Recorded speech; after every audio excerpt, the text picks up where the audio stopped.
Ucrania para ser, ha dicho, lo más productivo posible junto con Estados Unidos. Zelensky asegura que fortalecer la defensa aérea y la coordinación con la OTAN siguen siendo clave para avanzar en una diplomacia real y acusa a Putin de evitar la paz y las negociaciones. Continúan escuchando Radio Intereconomía. Pueden seguir informados en intereconomía.com.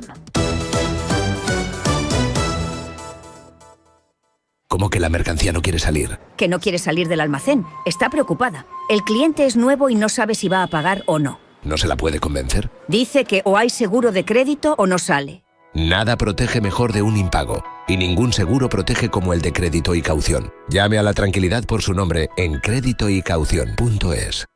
Los grandes deportistas como Carlos Alcaraz siempre quieren más. ¡Más! ¡Más! Nueva gama de El Pozo Bienestar más proteínas. Pavo, pollo y jamón cocido, ahora con un extra de proteínas. Para los que quieren siempre más. El Pozo, 70 años siendo uno más de la familia. ¿Qué tipo de piel tienes? ¿Te la cuidas? ¿Te proteges del sol? ¿Se te cae el pelo o se te hinchan las piernas? ¿Qué perfume puedes regalar? Deja de buscar en internet respuestas confusas, porque ahora en Belleza Capital estarás enterado de todo esto y mucho más. Los sábados de 11 a 12 de la mañana en Radio Intereconomía con Katia Rocha.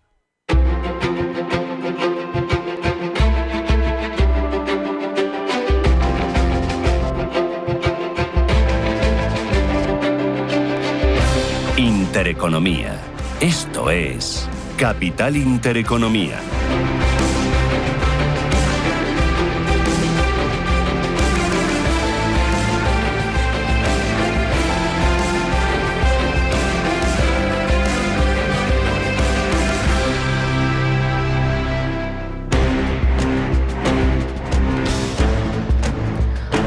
Y 8 minutos de la mañana. Esto es Radio Intereconomía. Estrenamos esta quinta hora en directo de Capital Intereconomía.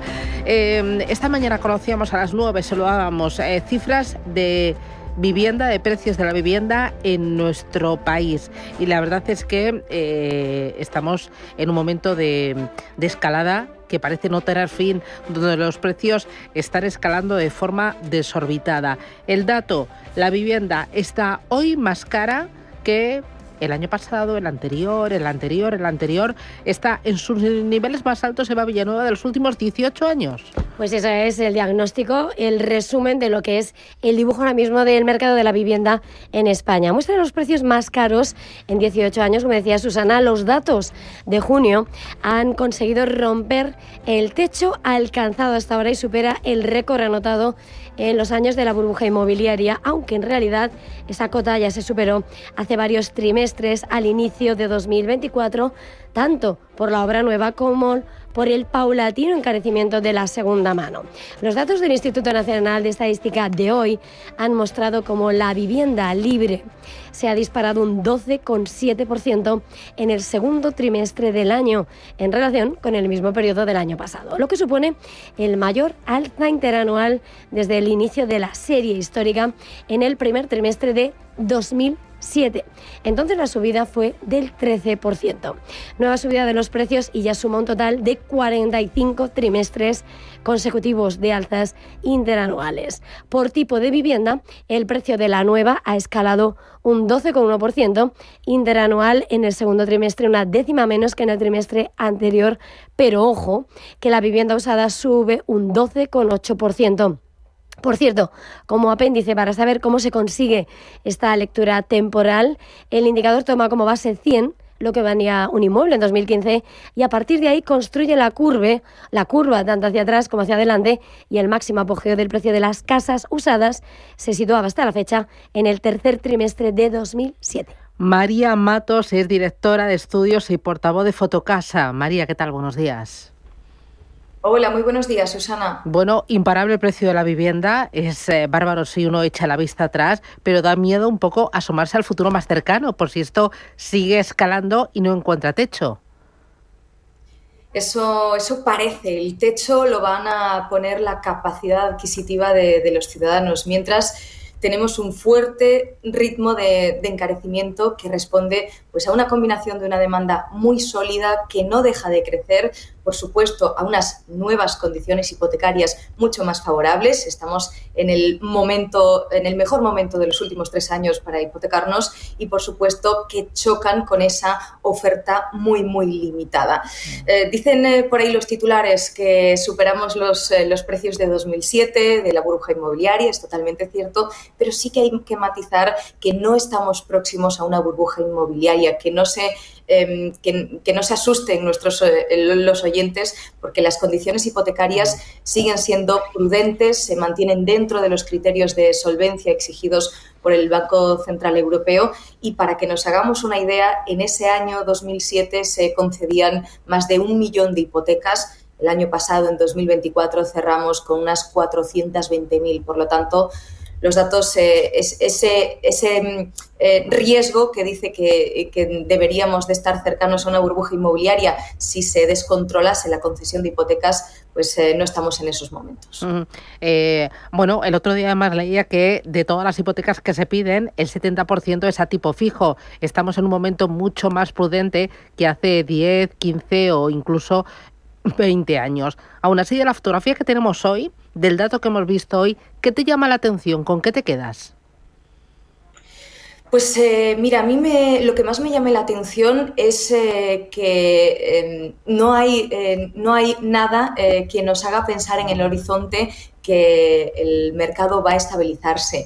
Y eso es por el repunte de la demanda, ya decíamos, por la bajada de los tipos de interés, pero luego también tenemos que tener en cuenta que la demanda es muy sólida, que viene de un fenómeno estructural como es ese aumento de los flujos migratorios, ese auge de los hogares unipersonales que generan una necesidad de al menos 100.000 viviendas más de las que se construyen anualmente. Sabemos que la demanda ahora mismo está en máximos, que tenemos también un foco inversor del 10%, que tenemos un gran peso extranjero de alrededor del 15% de las operaciones que se compran en estos momentos, que también está pues en niveles récord. Sabemos también que quien está comprando utiliza esa vivienda como vivienda habitual, y luego también hay una reposición muy significativa, que no están necesitando pues esa financiación bancaria, sino que venden su vivienda y compran otra que está alrededor del 25%. Es decir, nada parece indicar que el mercado pueda estabilizarse en el corto plazo, porque es una combinación de multifactores que sería muy, muy difícil que se rebajasen todos al mismo tiempo y que esa demanda descendiese. Y como por la oferta pues es limitada y la capacidad de la construcción es bueno, pues muy limitada, no esperamos que pueda en el corto plazo moderarse este crecimiento. Por el lado de vivienda nueva y vivienda usada, ¿hay mucha diferencia en el incremento de precios? Pues no, más o menos igual, un 12,1 en la vivienda nueva, un 12,7 en la vivienda usada. Lo que sí que sucede en la vivienda de obra nueva es que esta tipología a estrenar está viviendo pues un auge sin precedentes, ¿no? No va a sufrir moderaciones en su coste, y además esos obstáculos que rodean a esta tipología de vivienda a estrenar va a tener un largo recorrido. Están sufriendo el aumento del coste de los materiales, la producción y logística, los escasos niveles que tenemos de mano de obra, una excesiva burocracia, etcétera, etcétera, ¿no? Todo esto hace un cóctel que hace que la obra nueva esté arrastrando un incremento de precio ya desde hace más de una década, y es pues la tipología que más tiene visos de subir en el futuro también. No se va a estabilizar en el corto plazo.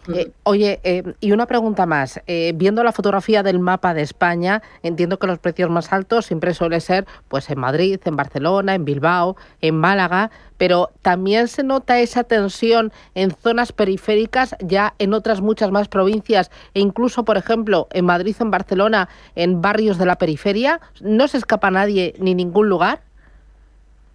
Por supuesto, los precios de la vivienda están escalando, sobre todo pues en grandes capitales, en zonas costeras donde la tensión entre oferta y demanda es mucho más acusada, pero ya estamos viendo cómo estos altos precios se están expulsando del centro de las grandes capitales hacia la periferia, hacia los municipios más colindantes. Se ve en casi todas las grandes capitales de provincia, ya no solo Madrid, Barcelona, se ve también en Málaga, en Valencia, se ve en zonas de Galicia, se ve también en casi todas las capitales de provincia andaluzas. Es un fenómeno que se va extendiendo como una mancha de aceite en busca de precios más asequibles, alejados del centro. Pues María Matos desde Fotocasa, gracias por ese análisis y bueno, iremos viendo y lo iremos contando mes a mes. Gracias, cuídate mucho, un abrazo. A vosotros igualmente. Adiós, adiós.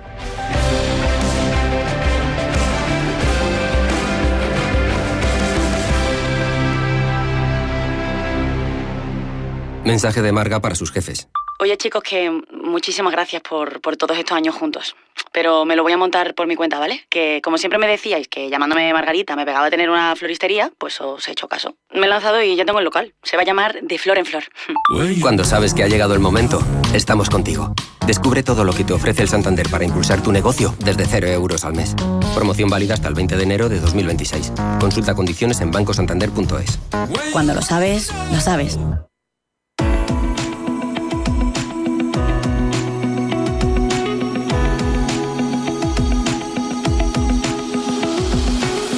Filantrópico, la mejor forma de tomar café en la oficina, te ofrece este espacio.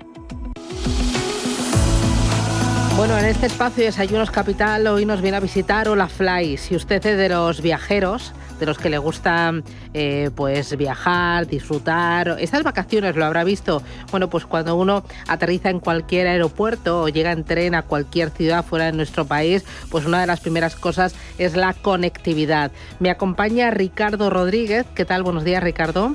Muy buenos días, que Susana. es Head of Sales B2B de Olafly y vosotros ayudáis a que esa conectividad sea fácil, sea ágil y sea a buen precio, ¿no?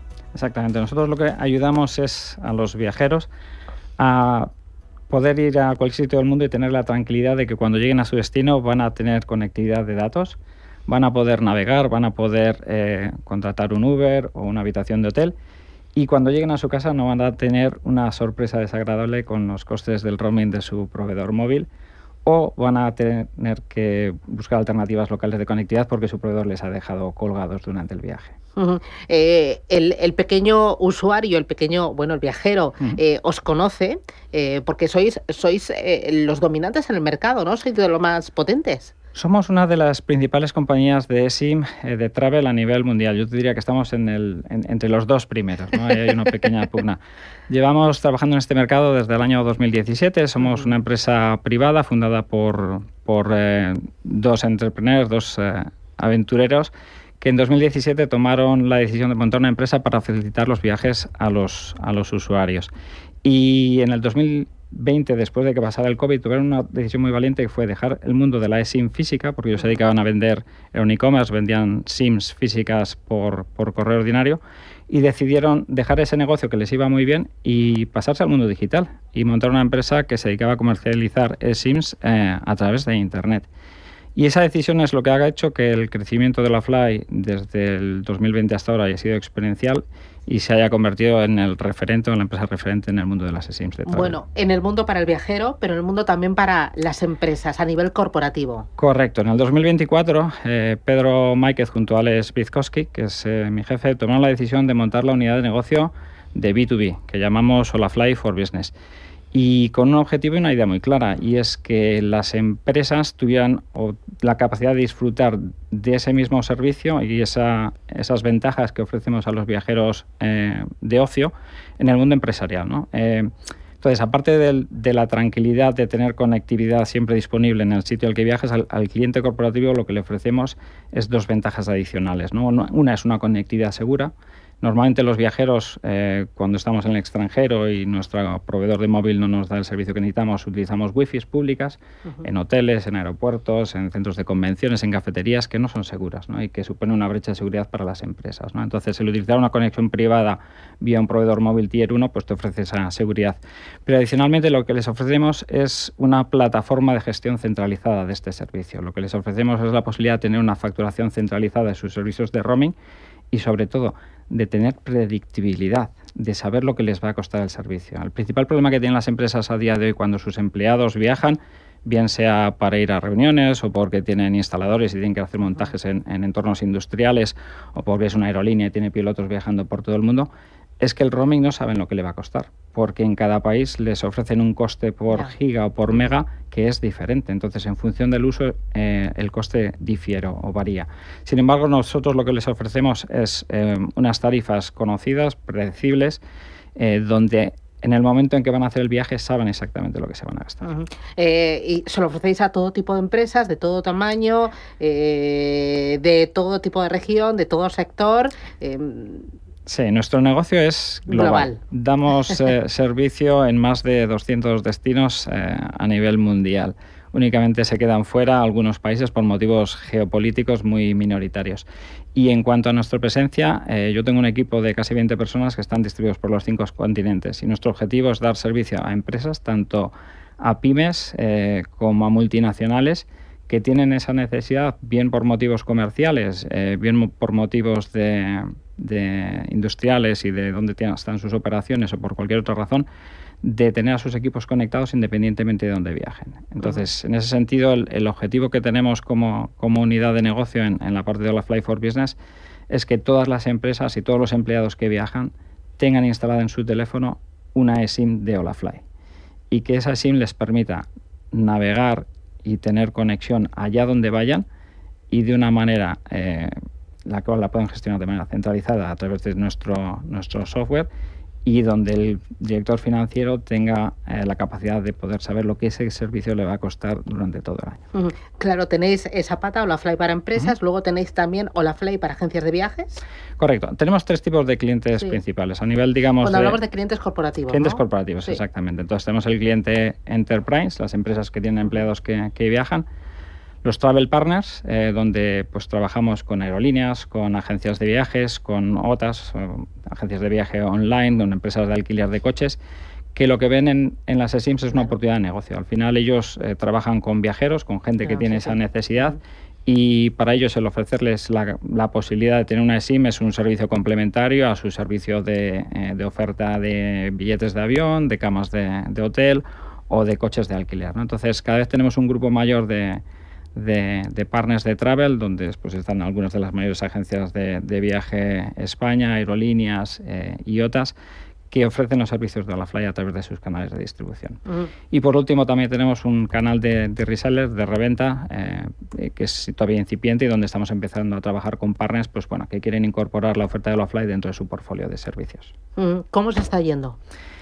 La empresa le está yendo muy bien. Afortunadamente, después del COVID, el crecimiento de Olafly ha sido exponencial. Se espera, a nivel, digamos, macro, se espera que el negocio de SIMs de travel crezca de aquí al 2028 por 5. ¿Por 5? Ese es el tipo de crecimiento del que estamos hablando en este mercado. 27, 28. Sí. Wow. Y a nivel, digamos, de lo que es los resultados de Olafly, el año pasado creció un 240% y este año tenemos unos objetivos a nivel total, ¿no? La parte de B2B que tiene objetivos mucho más agresivos de duplicar la facturación. O sea, estamos en un entorno macroeconómico. ¿No da vértigo estas cifras? Pues yo no he estado nunca... Llevo un año ya en esta empresa y nunca he estado trabajando en un entorno que creciera a este ritmo, ¿no? Entonces, yo siempre digo que es más retador desde el punto de vista profesional y muchísimo más satisfactorio trabajar en un entorno que crece, donde tienes problemas asociados al crecimiento, o sea, problemas asociados a los recursos, a dónde dedicas tu inversión. Te voy a y decir tu qué tiempo. problema está el crecimiento. Bueno, al final, crecer genera problemas, otro tipo de problemas, e insisto, muchísimo más satisfactorios. Pero claramente es un entorno muy favorable, ¿no? El negocio, o sea, de travel, digamos que la industria de travel a nivel global después de la pandemia obviamente está creciendo a ritmos del 5 al 8% año a año, y lo que es la parte de SIM está creciendo muchísimo más por 2 razones principales. Una, por un cambio tecnológico cada vez hay más dispositivos móviles que soportan la tecnología SIM. Todos los iPhones ya soportan esta tecnología y cada vez hay más teléfonos Android que también la soportan, y de aquí a unos años va a ser la tecnología prevalente, con lo cual, digamos, eso nos ayuda. Pero sobre todo lo que hay es cada vez un mayor conocimiento de la solución de las eSIMs. Cada vez hay más gente que las utiliza, que las conoce, y además hay un efecto... Y esto es estructural, esto ya no hay marcha atrás, ¿no? No hay marcha atrás. Y además es que una vez que lo tienes ya dices, o sea, no concibo la vida sin ello, ¿no? No, o sea, yo lo que te diría es que una vez lo pruebas, te conviertes en embajador de las eSIMs, y el que prueba la eSIM de Olafly se convierte en embajador de Olafly.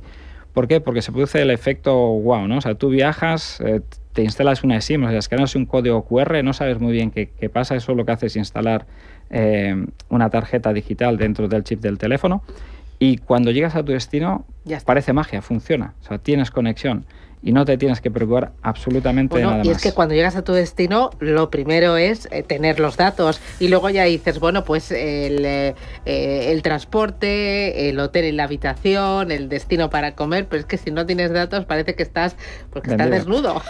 Es así, o sea, un breve ejemplo. Es que antes incluso de recoger la maleta, antes de salir del avión. No, es así, según aterrizas, lo primero que necesitas es un taxi o un método de desplazamiento hasta tu siguiente destino. Si tienes un problema con la maleta, lo primero que necesitas es tu móvil, ¿no? Y tener conexión de datos. Así es. Y antes, que has llegado bien. Correcto, o sea, para estar en comunicación con la familia, ¿no? Y sobre todo la gente joven, pues el tema de redes sociales, al final es una necesidad casi fisiológica, ¿no? Casi más importante que el comer. Pero lo que te quería decir es que al final antes, cuando no existían las eSIMs, la gente perdía una parte muy importante de su vida en el aeropuerto en comprar una SIM física. Tenías que desplazarte hasta una tienda dentro del aeropuerto, darle tu pasaporte, perder una hora en que te instalaran la SIM. Todo eso ahora no es necesario. La eSIM la puedes comprar en cualquier momento, antes, durante, porque se pueden comprar las eSIMs en los aviones que están conectados a internet vía satelital, o cuando llegas a tu destino. En cualquiera de esos momentos tú te puedes hacer con esa SIM. Y sobre todo, lo que hace es que antes de llegar a tu destino y antes de empezar tu viaje, ese problema que antes no sabías lo que te iba a costar, lo tienes resuelto. Ya. Pues Ricardo Rodríguez, enhorabuena, y a seguir creciendo de forma desorbitada. Enhorabuena y grandes éxitos. Muchísimas gracias por vuestro tiempo y muy buen fin de semana. Un placer, gracias, buen fin de. Adiós. Hasta luego. Filantrópico, la mejor forma de tomar café en la oficina, te ha ofrecido este espacio. Si caminas solo, irás más rápido. Si caminas acompañado, llegarás más lejos. Luna Sevilla es su asesor patrimonial de referencia. Prestando nuestros servicios como agentes de Caser Asesores Financieros, somos una empresa con amplia experiencia profesional y una clara apuesta por la formación de calidad, la información transparente y objetiva, y por el asesoramiento financiero personalizado y continuado. Si desea más información, visite lunasevilla.es o llámenos al 91 762 3442. Los dos puntos más conflictivos de una herencia son los problemas familiares y los impuestos a pagar. Para gestionar de forma eficaz tu herencia, tomar decisiones acertadas y obtener el mejor resultado económico, escucha los lunes nuestro consultorio de herencias a partir de las 10:30 de la mañana en Capital Intereconomía y participa a través del 609 22 47 16.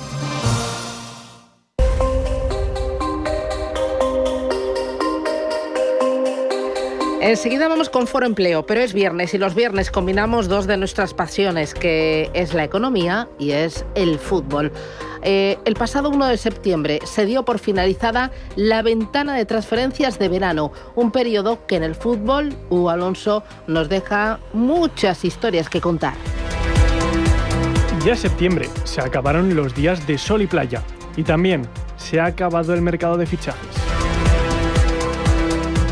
La Premier League ha vuelto a ser el protagonista del mercado, que con fichajes de alto voltaje han conseguido elevar el gasto hasta los 3.582 millones de euros. Incluso el día del cierre, los equipos incorporaron alguna estrella mundial que otra. Es el caso del Liverpool, que ya había realizado un gasto superior a los 300 millones, pero dejó la guinda del pastel para el final. El fichaje de Alexander Isak, que se hizo oficial en las horas previas al cierre, con un coste de 150 millones de euros. Escuchamos las ambiciones del jugador sueco. Creo que es una mezcla de lo que el club está construyendo, de lo que ya es la historia del club, así que creo que simplemente tener la oportunidad de formar parte de esto, yo quiero hacer historia, quiero ganar trofeos y esa es en definitiva mi mayor motivación. Siento que este es el lugar perfecto para crecer aún más. Por su parte, la Liga aumenta el gasto impulsada por los fichajes del Madrid, Atlético de Madrid y Villarreal, pero se queda en los 708 millones, todavía lejos de los ingleses.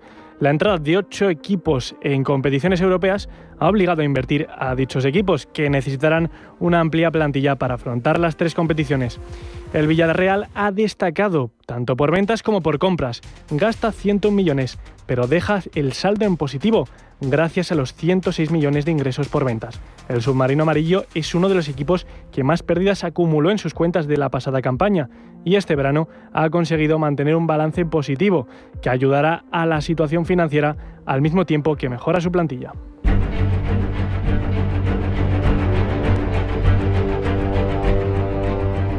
Equipos que gastan y equipos que sufren en este mercado. El Getafe se ve obligado a vender a 2 de sus mejores jugadores por un importe de cerca de 35 millones. El club madrileño llegaba al último día de mercado con solo 13 jugadores inscritos, 9 fichajes, por los que tan solo han gastado 3 millones en total.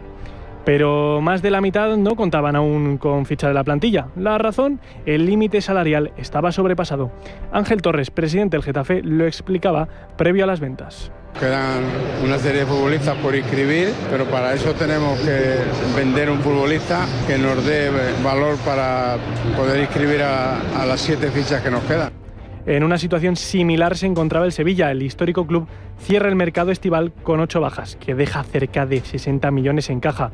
Mientras que para reemplazar a estrellas del club como Luque Bacchio o Bade, hacen uso del mercado de agentes libres y cesiones para inscribir a 7 nuevos jugadores a coste cero de traspaso. El club hispalense se encuentra en una situación crítica, tanto en lo deportivo como en lo financiero.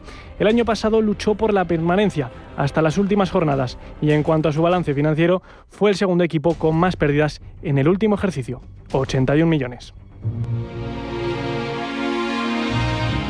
La radiografía del mercado nos deja ganadores y perdedores, pero cualquier análisis se quedará corto a falta de ver la reacción de los equipos en el terreno de juego. El verano, el sol, la playa y el mercado de fichajes se acaba, pero empieza lo bueno. El curso futbolístico está en marcha de nuevo.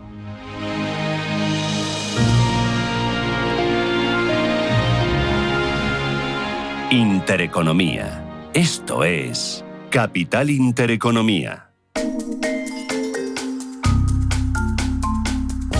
Suiza es el país del mundo más apegado al dinero en efectivo. Los suizos acumulan de media 11.000 francos en billetes y monedas, algo más de 11.000 euros, unos 22.000 francos por familia. ¿A qué se debe esta costumbre?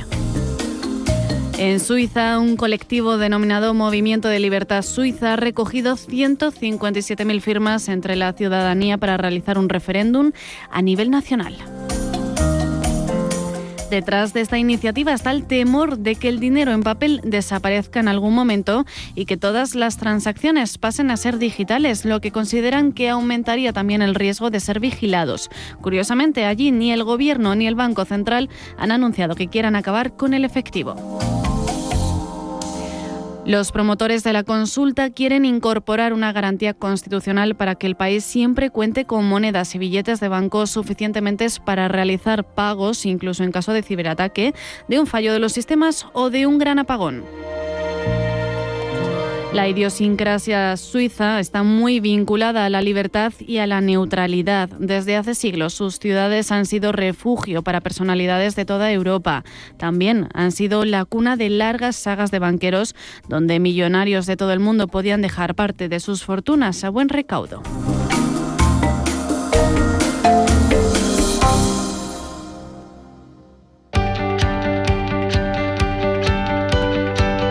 Foro Empleo en Capital Intereconomía.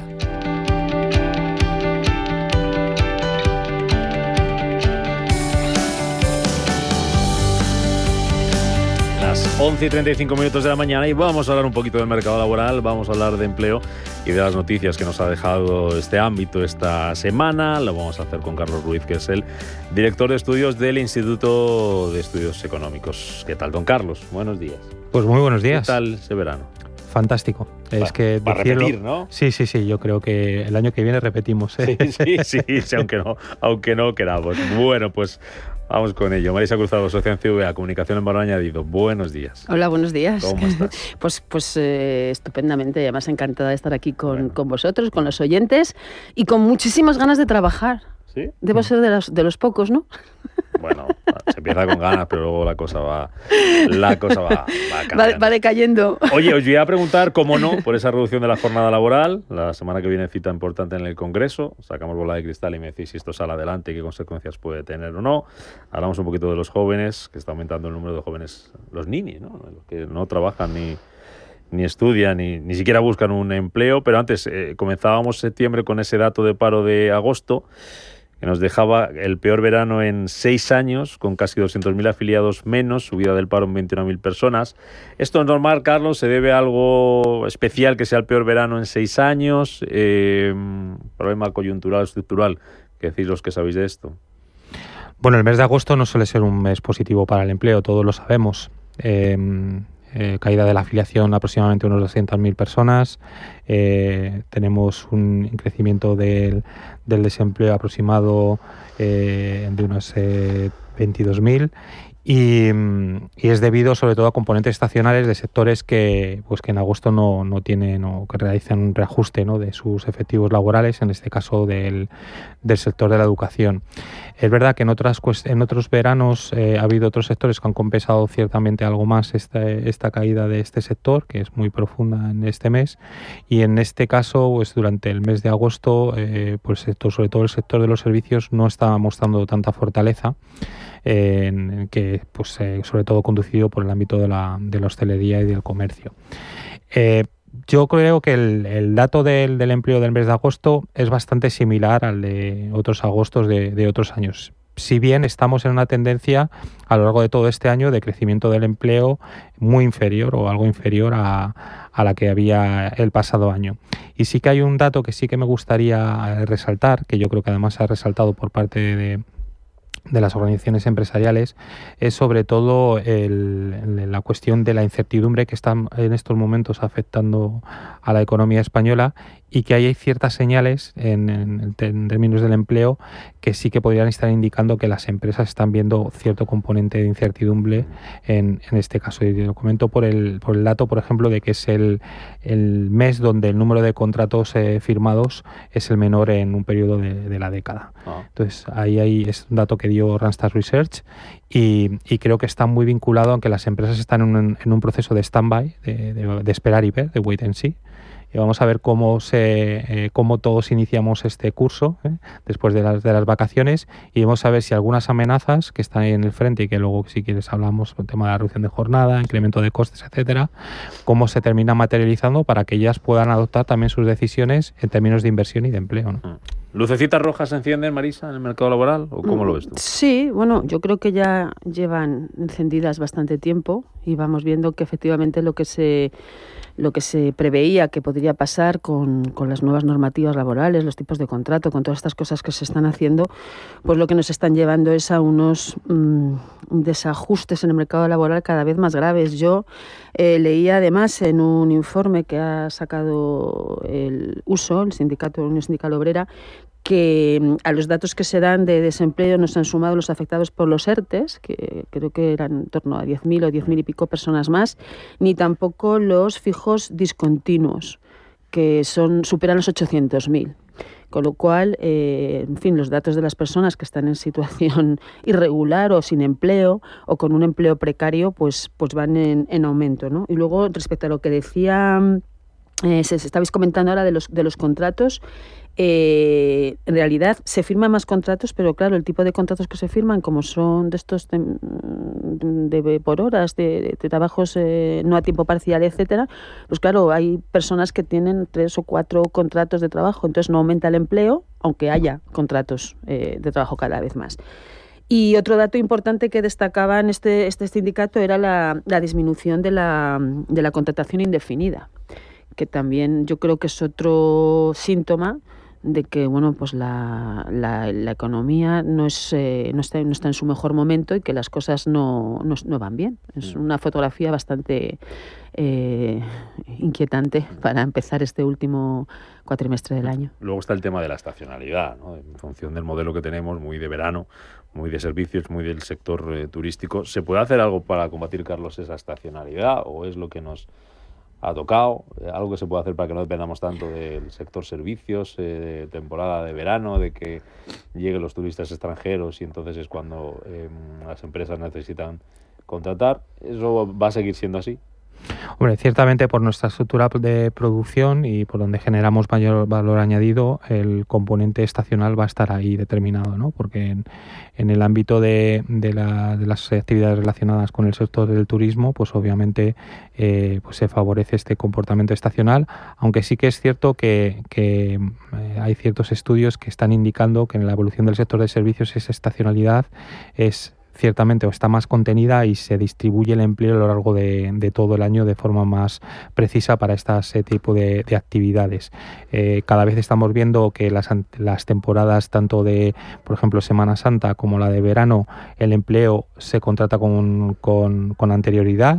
Estamos hablando ya pues de meses como de mayo y de junio, en el caso, por ejemplo, de verano, donde tenemos un cierto componente de empleo y en donde pues yo creo que también por un tema de propio de costes y de precios, pues se está viendo que la actividad turística se está distribuyendo de forma más regular a lo largo de todo el año.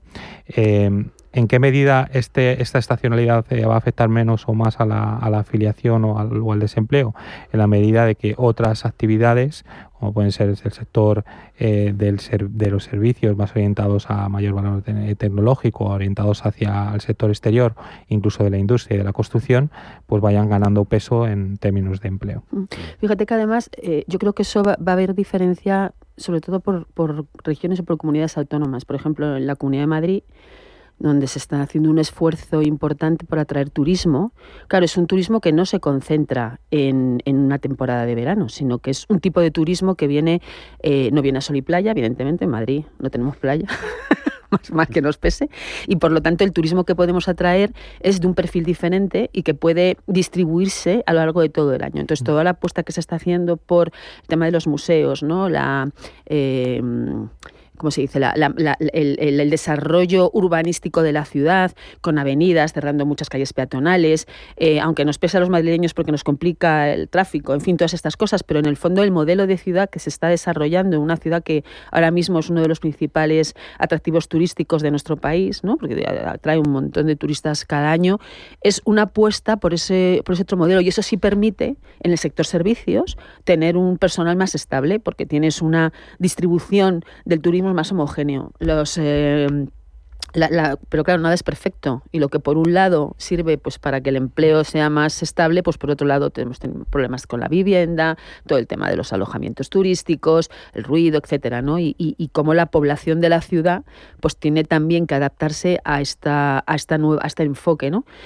Pero por otro lado, es que si estamos apostando, y nuestro país es un país de servicios y hemos apostado por el turismo, tendremos que ver efectivamente cómo gestionamos un modelo que nos permita que el empleo, en este caso, pues sea por lo menos de más calidad, ¿no? Y que la gente pueda tener una cierta garantía de que van a tener empleo a lo largo de todo el año. Claro. Bueno, pues una de esas amenazas, como decía Carlos, que tenemos por delante, mirando al frente del mercado laboral, es esa reducción de la jornada laboral. Próximo miércoles va a debatirla el Congreso, de momento sin apoyos suficientes para salir adelante. Va a depender en buena medida de lo que haga el partido de Puigdemont, de lo que haga Junts, que de momento no parece muy por la labor. No sé si podemos atrevernos, Marisa, Carlos, a vaticinar, anticipar si esto va a salir adelante o no, si sale, qué consecuencias va a tener, qué va a suponer para las empresas, qué va a suponer para los trabajadores, qué va a suponer para la conciliación.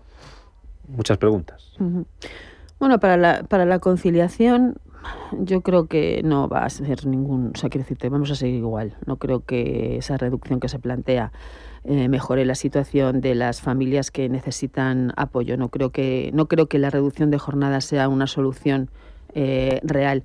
Y en cuanto a lo demás, bueno, yo espero que no salga, y creo que no saldrá, o sea, son dos posicionamientos distintos, porque desde el punto de vista competitivo y para atraer inversiones necesitamos tener un mercado laboral potente y unas jornadas laborales adaptadas a las exigencias de esas empresas extranjeras que quieran invertir aquí en España, ¿no? Y teniendo en cuenta que competimos con mercados en la globalización, ¿no? Y en la deslocalización de la producción, competimos con mercados como China, ¿no? Que se llevan allí la producción, ahora a otras zonas de Asia. ¿Vale? Se está deslocalizando la producción a otras zonas porque China empieza a ser una economía diferente y por lo tanto ya no es tan ventajoso producir allí. Pues nosotros debemos ofrecer un ámbito y un mercado laboral seguro, confiable, con buenos sistemas de contratación y con unas jornadas que permitan hacer turnos, por ejemplo, en fábricas, con una distribución de los tiempos adecuada. Y creo que una reducción de jornada en ese sentido lo que hace es complicar. Esa es mi opinión.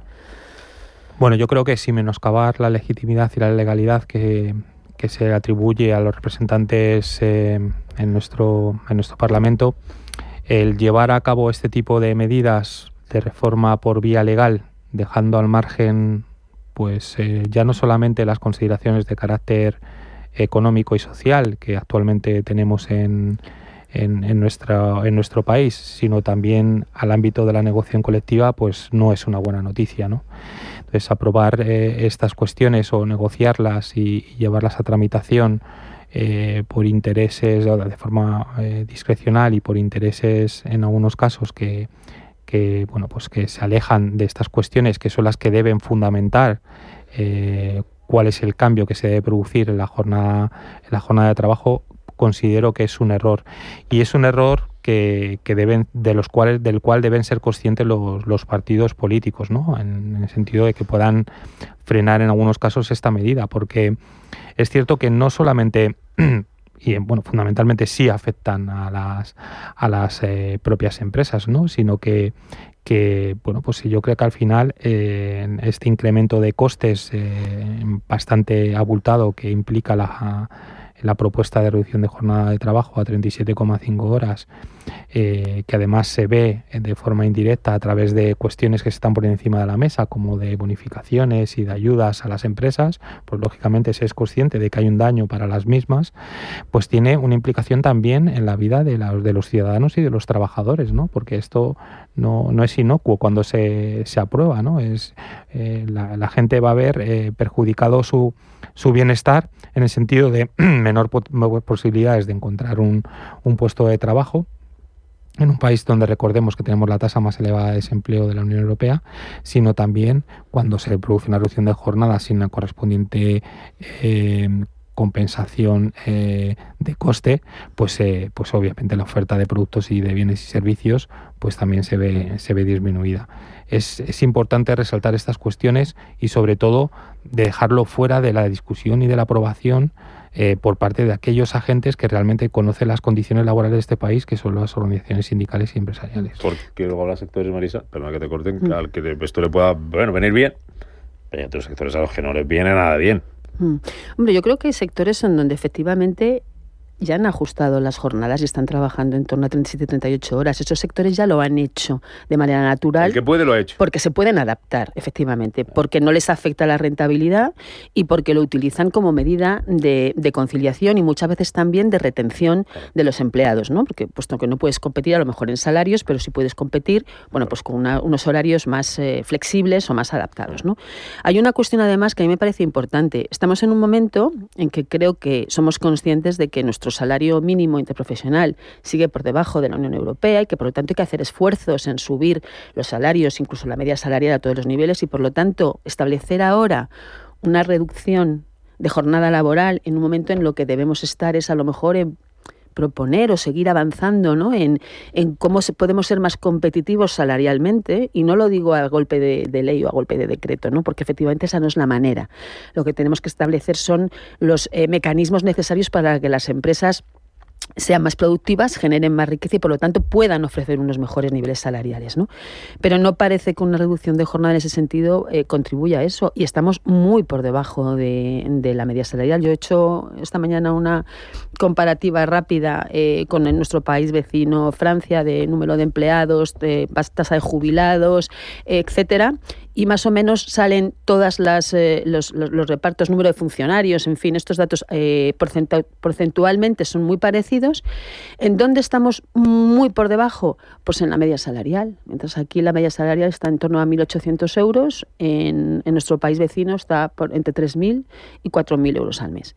Y eso lo cambia todo, porque desde el punto de vista de los impuestos, de la contribución de Producto Interior Bruto, etcétera, unos salarios que están doblando en los nuestros implican que puedes mantener efectivamente un cuerpo de funcionarios muy amplio, a un montón de personas que están en jubilación y a todas esas otras personas que están todavía formándose, etcétera. En España, con unos ratios porcentuales semejantes, nuestra población activa pues tiene un nivel salarial muy bajo y recordemos que de ahí es donde sale todo el presupuesto para mantener toda la estructura, ¿no? Y por lo tanto estamos en un momento como muy delicado y en un equilibrio pues muy inestable. Sobre todo hay dos cuestiones, ¿no?, que se han apuntado. Una que es una situación desigual de sectores, donde afecta esta medida de forma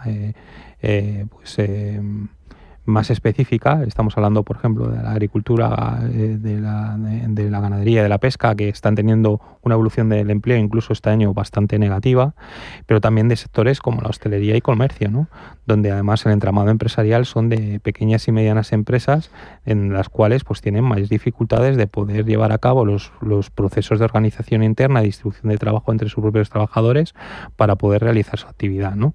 Y esto también hay que llevarlo al otro punto que comentaba anteriormente, ¿no?, que es qué compañía o qué empresa o qué multinacional o qué pues va a desarrollar su actividad en un país donde con cualquier cuestión puede conculcarse en lo que es la propia libertad de empresa y la propia libertad que tiene el propio empresario para poder organizar internamente sus recursos, ¿no? Y porque esto es lo que se está afectando con este tipo de medidas por parte del gobierno, ¿no? A la libertad del propio empresario, la libertad de empresa de poder distribuir de forma como ellos consideran convenientes, hombre, siempre respetando a los cánones que marca la ley, pero ahí es una cuestión muy importante de resaltar, porque las inversiones son las que están detrás de los procesos de empleo, ¿no? Pero fíjate que eso que comentas es muy interesante, porque al final es como penalizar a los empresarios. Y me consta, por ejemplo, que en las grandes cadenas de grandes superficies, ¿vale?, de venta, que abren los 24 días, 7 días a la semana, están haciendo, por ejemplo, planes para reducir los horarios, los márgenes de horarios diarios, es decir, en vez de abrir desde las 10 de la mañana hasta las 10 de la noche, están haciendo pruebas, ¿no?, piloto en diferentes centros para ver si pueden reducir ese horario de manera que permitan a los empleados trabajar, por ejemplo, menos domingos al mes. Claro. O modificar los turnos de manera que sean más flexibles o más conciliables. Es decir, que las propias empresas tienen capacidad para determinar cómo pueden ser más amigables con los empleados y ofrecer un marco laboral que permita mantener la productividad y la competitividad y al mismo tiempo mejorar pues, las condiciones de turnos, etcétera, de los empleados, ¿no? Pero nos tratan a veces a los empresarios un poco como si fuéramos niños, ¿no?, y tuvieran que decirnos exactamente lo que hay que hacer, cuándo y cómo. Dadme un titular sobre lo siguiente y otro día lo abordamos con mayor profundidad. Hablabais de funcionarios, por cierto. Mencionaba ahora Marisa, esta mañana publicaba GAP3 una encuesta que decía que casi la mitad, el 47% de la población adulta, considera las oposiciones como la vía más segura hacia la estabilidad laboral. Si a esto lo sumamos en que, como leíamos esta mañana, por ejemplo, esta semana, las páginas del Economista, los jóvenes que ni trabajan ni buscan un empleo crecen más de un 10% de 2021. Tenemos un problema, y no sé si el problema, Carlos, viene porque falla el mercado laboral, falla el sistema educativo, falta la motivación de los jóvenes, o es un poco de todo. Bueno, yo creo que es una cuestión de evolución del sistema educativo y sobre todo de la formación que los jóvenes necesitan para incorporarse al mercado laboral. En este caso, pues obviamente al extender el periodo formativo obligatorio a los jóvenes y sobre todo el de que estos necesiten no solamente elementos de grado y de formación profesional, sino además cursos de especialización o máster que puedan mejorar su candidatura para el puesto de trabajo, tiempo, yo creo que ahí está el que los jóvenes dediquen más tiempo a formarse, ¿no? Pides un titular, yo te diría, cuanto más funcionario con mentalidad de conseguir un sillón para estar toda la vida, pues menos innovación, menos capacidad de desarrollo y menos competitividad. Eso es lo que yo veo. Si el objetivo es, me hago funcionario no por ser servidor público, no por trabajar e innovar, no por desarrollar sino es conseguir un sueldo para toda la vida, si ese es el objetivo, pues apague y vámonos. Esto es un poco así, porque en la carrera de funcionario sí que hay personas que se preocupan y que hacen cosas, pero la gran mayoría, como bien sabemos, y pasa en cualquier empresa privada también, cuando las personas se acomodan, pues dejan de ser productivas. De hecho, por eso se despiden a las personas mayores de 50 años, ¿no? Porque se considera que se acomodan y que ya no aportan, ¿no? Y sin embargo, pues los funcionarios tienen su plaza, con lo cual siguen ahí. Luego, algo nos indica que si el objetivo es ese, es la permanencia en un puesto de trabajo y ahí seguir, pues adiós innovación, adiós creatividad y adiós resultados económicos. Y adiós que nos vamos. Adiós que nos vamos. Van a ser las 12. El acabose. Marisa Cruzado, Carlos, un placer veros por aquí de nuevo a la vuelta del verano con ganas, con energía. Así que aquí nos seguimos viendo los viernes. Cuidaros mucho. Buen fin de semana. El primero después de vuestras vacaciones. A que se valora más. Hombre. El fin de semana en vacaciones no es fin de semana. Ahora ya sí, en septiembre ya es un fin de semana. 4 minutos para las 12 del mediodía. Enseguida llega Blanca del Tronco con la última hora con las noticias. Hay novedades en torno a esa OPA, ya saben, del VA sobre Sabadell. Se lo va a contar a nuestra compañera Blanca enseguida. Y después Rafa Jiménez con A Media Sesión. Buen fin de semana. Adiós.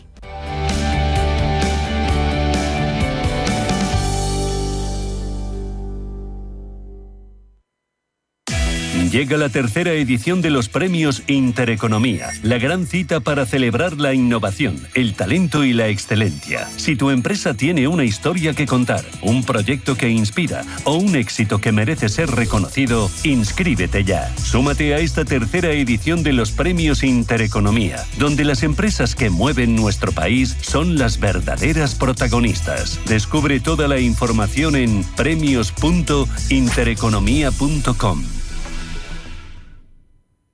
Líderes con Alma, el punto de partida para los emprendedores del futuro. Un programa lleno de emoción, apasionante y apasionado, que tocará tu alma y la de los grandes líderes. Líderes con Alma, el programa que te mostrará la verdadera esencia de todo emprendimiento. Dirigido y presentado por Mar Asenjo. Líderes con Alma, los sábados de 8 a 9 de la mañana en Radio Intereconomía.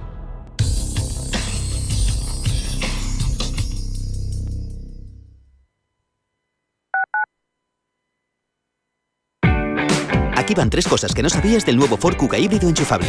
Que tiene un diseño y tecnología impresionantes. ¡Wow! Que está fabricado en Valencia. ¡Wow! Y que ahora, con el plan Moves, te lo puedes llevar a un precio único. ¡Oh, wow! Aprovecha esta oportunidad y llévate ya el nuevo Ford Kuga híbrido enchufable a un precio guau. Ahora, con plan Moves. Corre ya por él. La Hora de Miguel Ángel es un programa dedicado a la salud y la prevención de enfermedades. Con un lenguaje claro y sencillo, te explica cómo llevar una vida saludable. La Hora de Miguel Ángel, todas las noches a las 12 en Radio Intereconomía. Si una persona sale de un punto A por un camino difícil y otra sale de un punto B por un camino más cómodo, ¿se encontrarán? Acompañamos a personas en situación vulnerable desde la infancia hasta el final de su vida. Porque nosotros no creemos en las coincidencias, creemos en las oportunidades. Fundación La Caixa. Solo es progreso si progresamos todos. Cada sábado, en Rienda Suelta, te contamos todo lo que se cuece en el panorama ecuestre. Deporte, actualidad, ocio, cultura, tradición, salud y mucho más. De 2 a 3 de la tarde, todos los sábados, en Radio Intereconomía, galopamos en las ondas con Rienda Suelta. Si eres un family office, un inversor institucional y quieres invertir, Sirena Invest es tu aliado. Sirena Invest es una promotora inmobiliaria con más de 15 años de experiencia en el sector inmobiliario polaco que ofrece invertir en una de las economías más pujantes y rentables del mundo. Polonia. Recuerda, sirenainvest.com con Y o llámanos al 648 019495. Antes de que amanezca te acompaña, escucha y ameniza las mañanas en Radio Intereconomía. Antes de que amanezca, con Guillermo Sancho Muela. De martes a viernes, de 6 a 7 de la mañana, en Radio Intereconomía.